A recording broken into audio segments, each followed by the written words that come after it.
அனைத்து வாக்காளர்களுக்கும் வாக்களிக்கின்ற உரிமை பறிபோகக்கூடாது என்பதற்காக இந்திய தேர்தல் ஆணையம் சிறப்பு வாக்காளர் சீர்திருத்த பணியை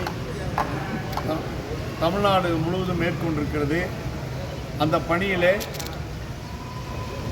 அனைத்து இந்திய அண்ணா திராவிட முன்னேற்றக் கழகம் சிறப்பாக எங்களுடைய பொதுச் செயலாளர் அண்ணன் எடப்பாடியார் அவருடைய ஆணைப்படி மேற்கொண்டு வருகிறோம். நாங்கள் இன்றைக்கு மாவட்ட ஆட்சித்தலைவரை சந்தித்து மனு கொடுத்திருப்பதன் நோக்கம் பிஎல்ஓக்கள், அதாவது பூத் நிலை முகவர்கள் வீடு வீடாக சென்று வாக்காளர்களுக்கு கொடுக்கிற படிவத்தை அவர்களே திரும்ப பெற்றுக்கொள்ள வேண்டும்.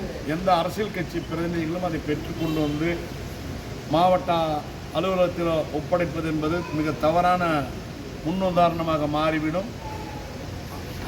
அவரவர்களுக்கு வேண்டிய வாக்காளர்களை மட்டும் சேர்த்து வேண்டாததை கிழித்தெறிந்து விடுவார்கள்.